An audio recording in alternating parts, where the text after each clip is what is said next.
सावन का दूसरा सोमवार है और 72 साल के बाद ये सावन आया। आपको मालूम होगा कि ये सोमवार का दिन सावन के महीने का सोमवार इतना प्रसिद्ध क्यों है? श्रावण के महीने के सोमवार का इतना महत्व क्यों होता है? उसका एक कारण, सावन के सोमवार का इतना महत्व क्यों है? सारे सोमवार होते हैं, सारे श्रावण सोमवार का दिन होता है, सारे सोमवार मान्य होते हैं, पर सावन के सोमवार की इतनी महत्वता क्यों है? किस लिए? और शायद हमको लगता है कि जितने भी आस्था चैनल पर कथा सुन रहे हैं, जितने फेसबुक यूट्यूब पर कथा सुन रहे हैं, जितने अपने अपने मोबाइल पर सोशल मीडिया में कथा सुन रहे हैं, हमारे को लगता है कि उनको भी नहीं मालूम होगा कि सावन के सोमवार की इतनी महत्वता क्यों है।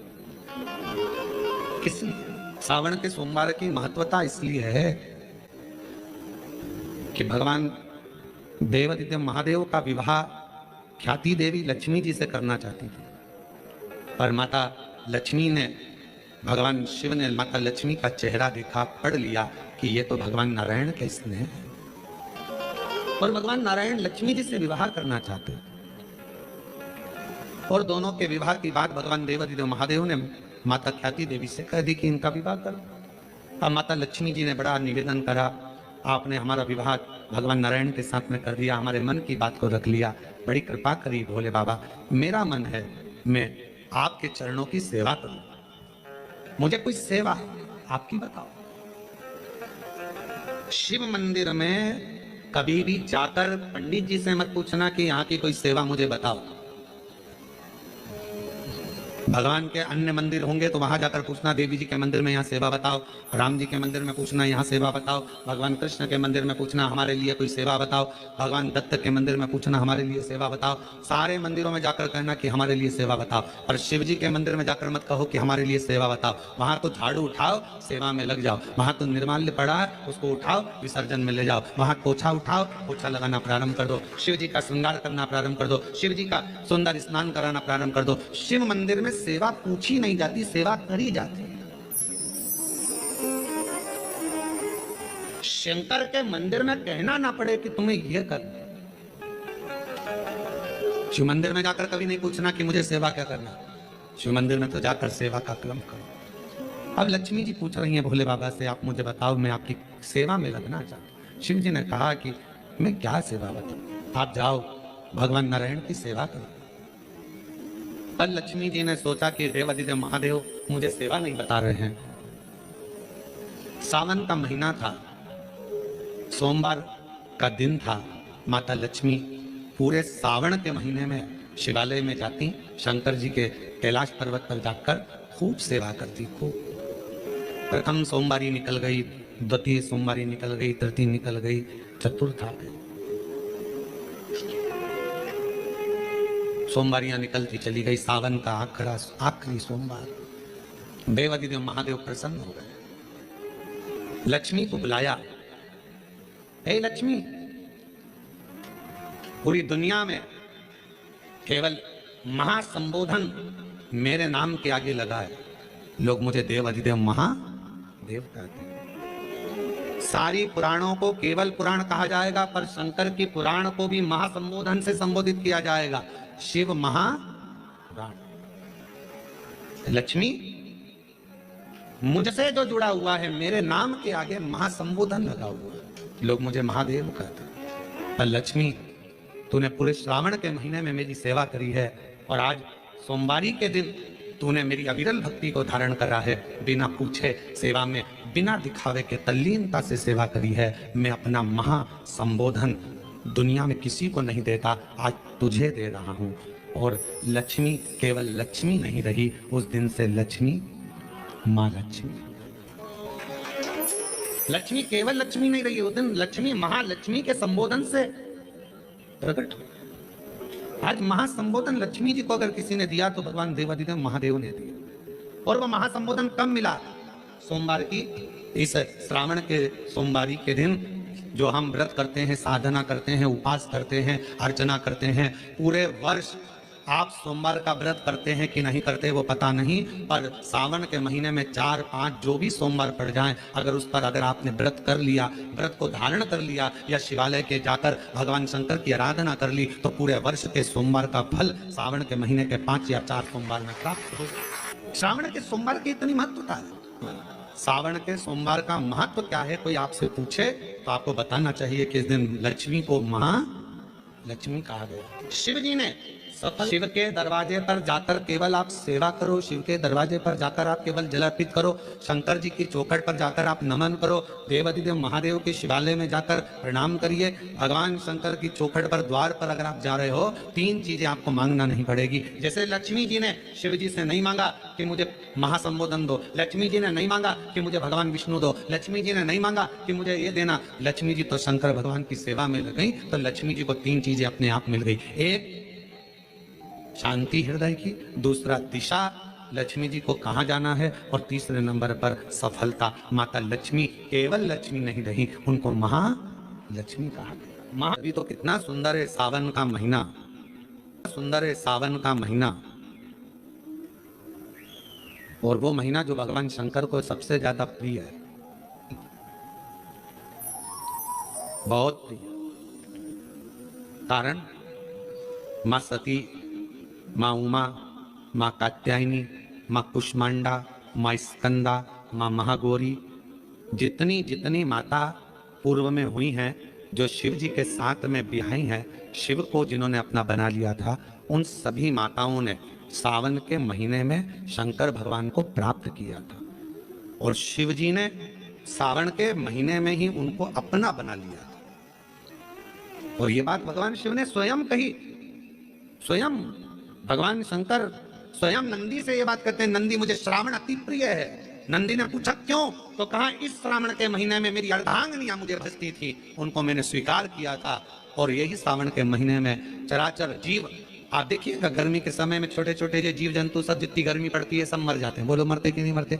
अभी बारिश चालू हो गई, बारिश चालू हो गई तो तुम्हारे घर में ऐसे बारीक बारीक नए नए डिजाइन के कीड़े मिलेंगे। घर में घुस जाते हैं तो शिव महापुराण की कथा कहती है, चराचर अचर जीव जंतु पशु पक्षी सबको मालूम है सावन का महीना चल रहा है, हमारे बाबा का महीना चल रहा है जो करुणा करने वाले, ये उनको भी ज्ञान है। उसको पशुपति नाथ कहते हैं, उसको भी मालूम है। अब जरा विचार करिए, जिस चींटे में कभी पर नहीं आते वो चींटे में सावन में पर आ जाते हैं। जब चींटे को पर दे सकता है तो सावन में 1 लोटा जल चढ़ाने वाले को भी मेरा बाबा उड़ा तो सकता है, आगे बढ़ा तो सकता है, उन्नति की ओर ले जा तो सकता है।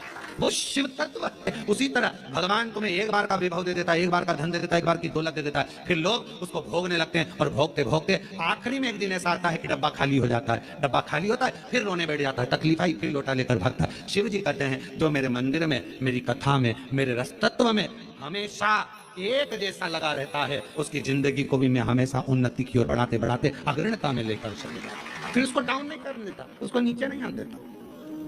जैसे श्रावण महीने में चढ़ाए गए कनेर के फूल, दुर्वा, और हम सबसे कहेंगे, मान लो यदि कोई विशेष कोर्ट का केस चल रहा हो, कोई कोर्ट में कोई बातें चल रही हो, अदालत आदि में कोई कार्रवाई चल रही हो, कोई फाइल प्रशासनिक अधिकारियों के पास फंस गई हो और कुछ ना कुछ उसमें अपने को लगता है कि तकलीफ का प्रसंग है, तो हम कहेंगे शिव की आराधना करो, सत्यता पर जियो, और साथ में 5 दुर्वा, 1 कनेर का फूल पीला, 1 पीला कनेर, 5 दुर्वा, 5 बेलपत्र लेकर शिव जी के मंदिर में जाकर शिवलिंग पर समर्पित कर 2 लोटा जल सावन के महीने में उसी पर बेलपत्र कनेर के फूल पर चढ़ाइए। देवाधिदेव महादेव की कृपा होगी, ज्यादा से ज्यादा 6 महीना 7 महीना, इससे ज्यादा निर्णय आप ही के पक्ष में आएगा और शिव की कृपा से। और इसमें एक बात और स्मरण रखें, जैसे कोई की प्रॉपर्टी है, कोई की जमीन है, और वो जमीन तुम्हारी कोई ने कब्जा कर लिया, तुम्हारा नाम नहीं हो पाई, या कोई उसमें लफड़ा हो गया, या तकलीफ आ गई, पैसा उसमें अटक गया, उसके लिए भी कनेर का पुष्प श्रावण महीने के जितने सोमवार आते हैं, रविवारी, सोमवारी और भोमवारी, कौन कौन से बार हो गए? रविवार, सोमवार और मंगलवार, 3 बार। प्रथम दिवस में कनेर का 1 पुष्प लेना है, द्वितीय दिवस में कनेर के 5 पुष्प लेना है और तृतीय दिवस में कनेर के 3 पुष्प लेना है। बेलपत्र एक एक साथ में लेकर शिव जी को रविवार के दिन भी समर्पित करें, सोमवार के दिन भी समर्पित करें और मंगलवार को 3 कनेर के पुष्प के साथ बेलपत्र लेकर बाबा को समर्पित करें। कितना भी अटकी हुई प्रॉपर्टी होगी, कह दिया उसने मैं तेरे नाम प्लाट नहीं कराऊंगा और पैसा लेकर बैठ गया या पैसा नहीं दे रहा है या किसी भी रूप में अटका हुआ है, अगर सावन के 4 सोमवार पढ़े या 5 सोमवार पढ़े, आपने ये प्रत्येक सावन के सोमवार के पहले, फिर से बोलो कौन सा बार, रविवार, सोमवार और मंगलवार, ये 3 बार का क्रम अगर प्रत्येक सोमवार के पहले और बाद में कर लिया तो आपको उसे प्रॉपर्टी उस व्यक्ति को तुम्हें देना ही पड़ेगी, छोड़ना ही पड़ेगी। उसको खुद अपने आप में बेचैनी होने लगेगी, मुझे बुलाएगा, आपको जाना नहीं पड़ेगा, खुद बस फोन लगाया आपने, भैया हमारा करा दो, हमारा करा दो, 2 बार 3 बार अगर बोला, चौथी बार वो खुद बुलाएगा, बेचैनी बढ़ेगी।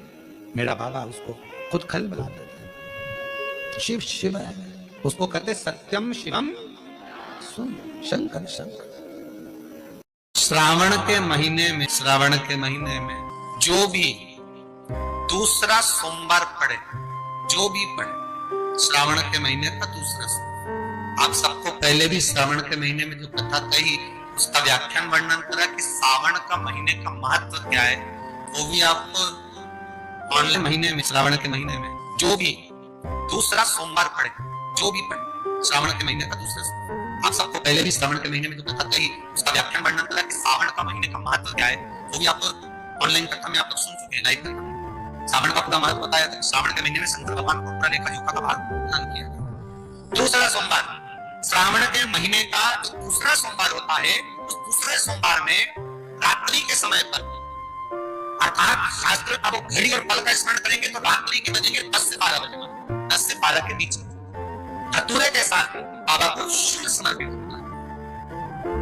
ये भी हमारी बाधाओं को, हमारी तकलीफों को, व्यापार व्यवसाय के लिए, नौकरी सर्विस के लिए, बहुत सारे एग्जाम में आप बैठ लिए, गवर्नमेंट एग्जाम के लिए बैठ लिए, नहीं हो रहा, ये 3 बार मेरे शंकर को बेलपत्री के वृक्ष के शुद्ध समर्पित होते हैं, उसका आनंद और उससे अपने को सुखड़ा। पार्वती प्रसन्न हो जाती है, बाबा भोलेनाथ के चरणों में कहती है, बाबा आपने कहा कि मेरे भीतर जिस समय आपने तप करा था, आपसे रुद्राक्ष का पौधा उत्पन्न हुआ, मेरे करने से ये बेलपत्री का जो पौधा उत्पन्न हुआ, इसकी शूलता सुख आया, इसके शूल का सुख मुझे प्राप्त हुआ, आनंद मुझे प्राप्त हुआ है। महाराज बेलपत्री का पत्ता, बेलपत्री का कांटा, अम्मा का पार्वती दूसरा संवाद कर रही है बाबा भोलेनाथ जी से, बाबा मेरे द्वारा निर्मित इस बेलपत्र के वृक्ष में जो फल लगता है, वो फल की महत्वता। श्रावण के महीने में किसी भी एक सोमवार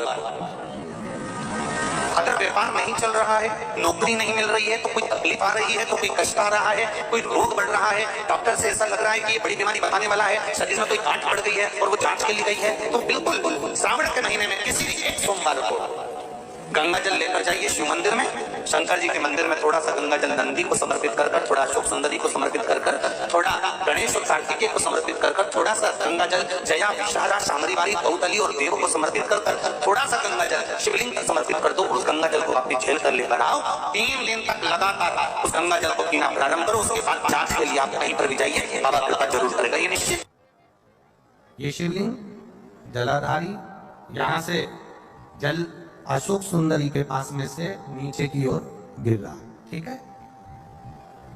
बेलपत्र नहीं है आपके पास चढ़ाने के लिए, मत चढ़ाओ। जल नहीं है चढ़ाने के लिए, मत चढ़ाओ। अक्षत नहीं है चढ़ाने के लिए, मत चढ़ाओ। पुष्प नहीं है शिव जी को चढ़ाने के लिए, मत चढ़ाओ। शमी पत्र नहीं है, मत चढ़ाओ।